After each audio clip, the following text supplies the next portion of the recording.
refugees in South Sudan. It's clear to everybody, I think, who is on the panel, but I'll do a quick introduction. UN High Commissioner for Refugees, Mr. Filippo Grandi, Under Secretary General and Emergency Relief Coordinator for OCHA, Mr. Mark Lowcock.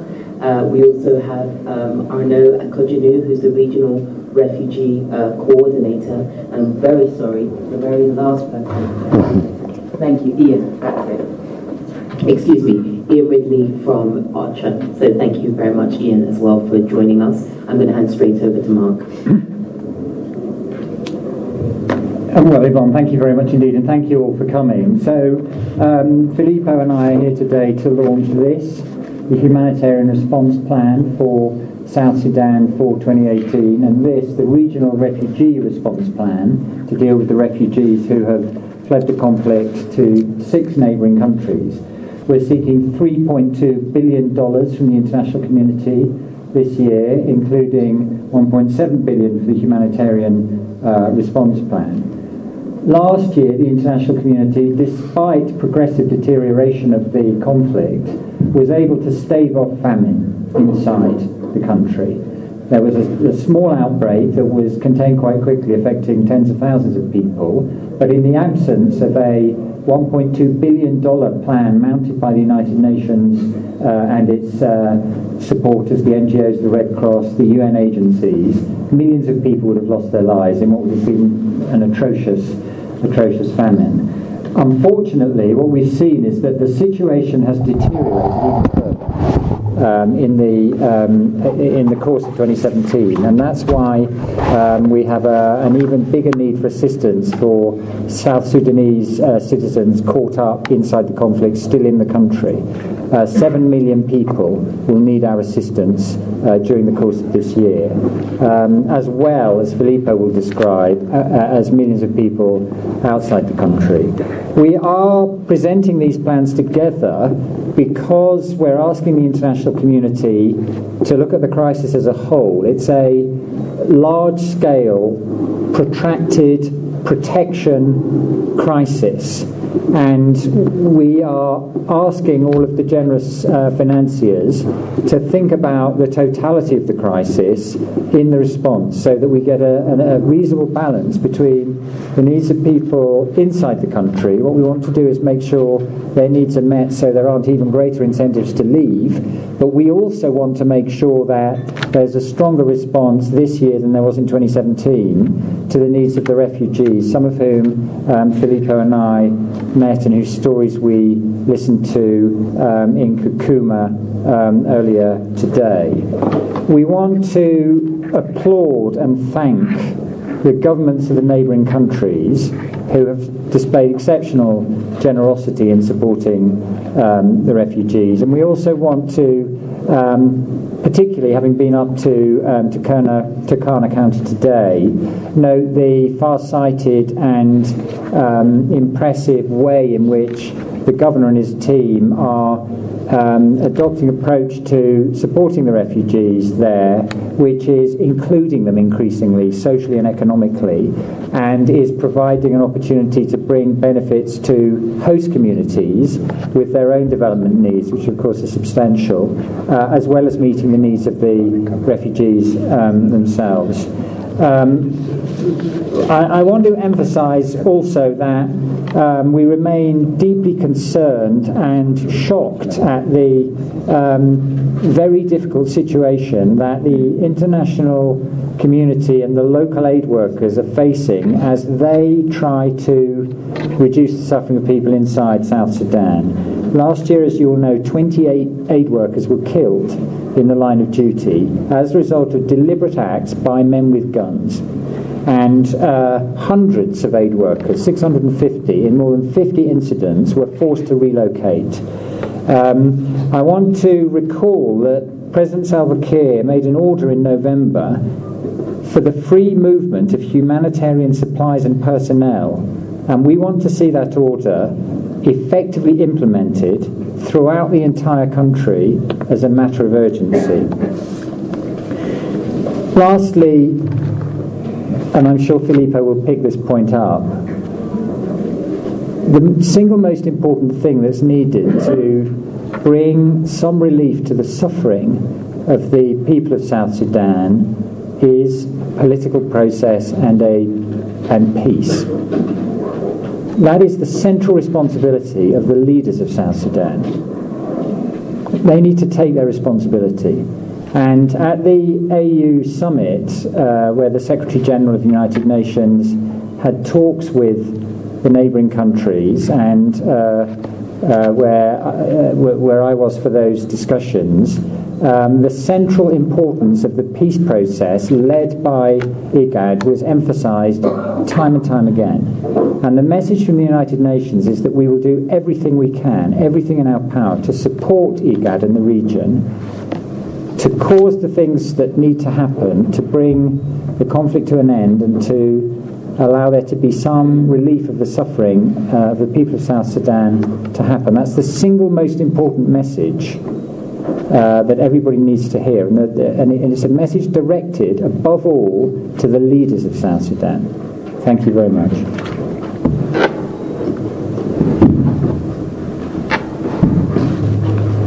Thank you, Mark. Thank you for coming. So, for those who have arrived a bit late, let me repeat that we're here today to launch two appeals. An appeal for the humanitarian situation inside South Sudan, and an appeal which is joined up with the other for the resources needed to support refugees and host communities in neighboring countries, in the countries neighboring South Sudan. And as we have just discussed in a meeting here at the UN in Nairobi with many stakeholders, many governments and international organizations, national organizations, NGOs. We do this, we launch this appeal in a context of, unfortunately, yet to be reached peace that has not been reached yet. I would even say of multiple failures, a context of multiple failures to reach peace. I'm sure that all of you have been following the latest IGAD-sponsored cessation of hostilities declared at the end of December, which unfortunately, or during the month of December, which unfortunately almost immediately was breached. Now, you must realize, for us who deal directly with the people that suffer the consequences of these failures, each one of them is a blow to their hopes, is a missed opportunity to give them a better future. And this is the message that we want to pass today. Without those failures to end, without a real peace process to start, we will not be able to give these people hope. And Mark and I have seen this very morning in Kakuma, talking to new arrivals from South Sudan. I've seen it myself earlier this week, visiting settlements in northwest Uganda and West Nile region of Uganda. And the message, therefore, I think the most important message that not only we want to convey, but that we were encouraged by all stakeholders to convey, and by the refugees and other affected South Sudanese, is a message to the leadership of South Sudan, to the countries in the region, to the African Union, and to the international community, that peace must be pursued, obviously, in a new way, with new energy, with new determination, with new sincerity, if we are to give back to these people the hope that they seem to be losing. That's been, and I said it earlier, my very strong impression. People are losing hope. I've already mentioned this, but let me mention it again. When I met somebody of my age in Arua district in Uganda earlier this week, and he told me, I've been a refugee 4 times in a lifetime. This is too much. We cannot accept this. This is what needs to be addressed. Meanwhile, while this goes hopefully on in the right direction, finally, we must support those that are in need. The millions inside that are mentioned in the humanitarian response plan, including at least 2 million that are displaced from their homes, and the 2.4 million refugees in the 6 neighboring countries: Kenya, where we are now, Uganda, Ethiopia, Sudan, the Central African Republic, the Democratic Republic of Congo. Don't forget that in all these countries there are already refugees also from other countries. So we are really at the crossroads of different crises, and we need to support the victims of all of them. You have a feeling when you think about 2 million displaced, 2.4 million refugees. Actually, in the refugee response plan, we are projecting that if things don't change by the end of the year, we will go over 3 million refugees. And the displaced situation is not likely to improve. This is a country purging itself of its own people to an unprecedented extent. You know, South Sudan has a population, if I'm not mistaken, of about 12 million people. So we're talking here about half of the population perhaps soon not living anymore in their homes. This is a proportion that I think in no other country we have seen. And 85% are women and children. So carry, of course, are exposed to particular risks and carry very acute vulnerabilities. Violence against women, forced recruitment of children.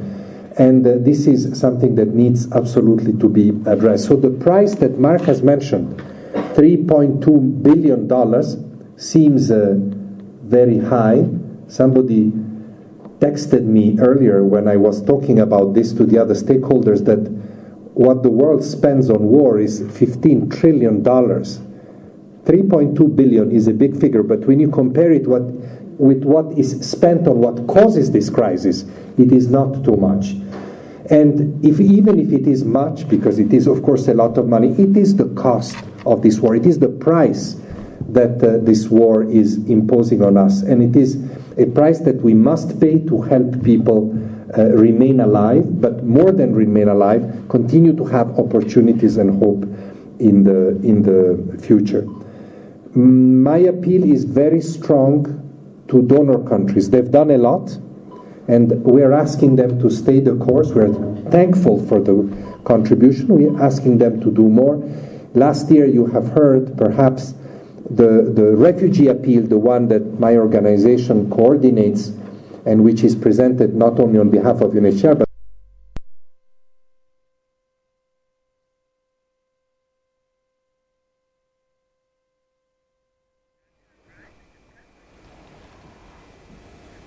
Well, that was a live crossing to the United Nations briefing on the refugee crisis in South Sudan. That briefing, of course, taking place in Nairobi, Kenya, where you just heard the United Nations launch 2 appeals actually for aid for those in South Sudan and those refugees in countries neighboring South Sudan. We've got that link up. Let's cross back live to Nairobi. Shared between refugees and host community will disappear. It means that women and girls will not have sanitary pads that are so indispensable for their health. It means that many children will not go to school, and that there will be yet again in another place a lost generation to education. So these are all practical consequences of what underfunding means. And what I want to say also is that I want to praise host countries because in spite of all these difficulties, they're keeping borders open. They are, in many places like Uganda, giving refugees freedom of movement. Like we saw this morning in Kakuma, the government is favoring programs that bring refugees and host communities together and offer not just humanitarian assistance but also development opportunities in education, in health, in livelihoods.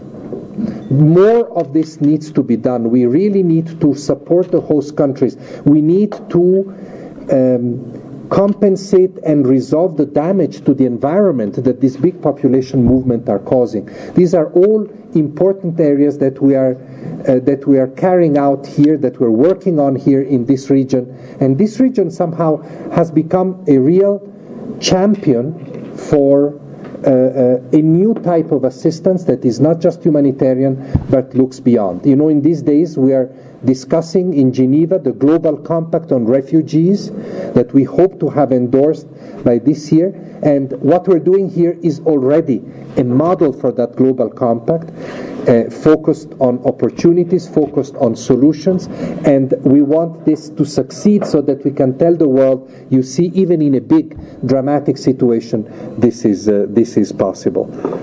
So once again, thank you for coming. Thank you for, please, I'm addressing the media, amplifying our message to the world.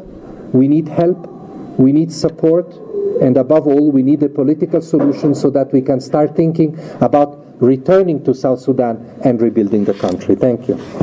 And sorry that I had to do it by voice, because here, oh, now it's working. I think the technology is back. Thank you very much, High Commissioner.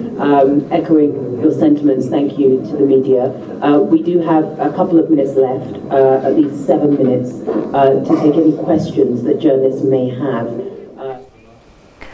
All right, what you're watching is a live crossing to the United Nations press briefing on the refugee crisis in South Sudan. This briefing happening in Nairobi, Kenya, of course, this hour, where the United Nations has just launched 2 appeals. An appeal for aid for those in South Sudan and those for refugees in countries neighboring South Sudan. What we're hearing is a very strong appeal to donor nations coming through this afternoon for help in this particular crisis, which the United Nations Refugee Agency says has left a staggering 7 million South Sudanese in need of urgent aid. That is more than half of South Sudan's entire population of 12 million people. Now, 85% of these refugees and affected are women and children, making this the globe's worst refugee crisis. Also, UN officials highlighting the killings of aid workers in the region. All efforts to end this brutal war 4 years in South Sudan have failed. Ceasefires have been broken and ethnic division still survives, as well as much mistrust deepening as a result. We're seeing Africa's biggest refugee crisis unfolding, and the numbers are indeed shocking. 1 in 3 people have had to abandon their homes. 2.5 million have fled the country, most of them children, we've heard. An urgent call by the United Nations for South Sudanese leaders to work toward a peaceful resolution, and an earnest call for the media to amplify the message this afternoon.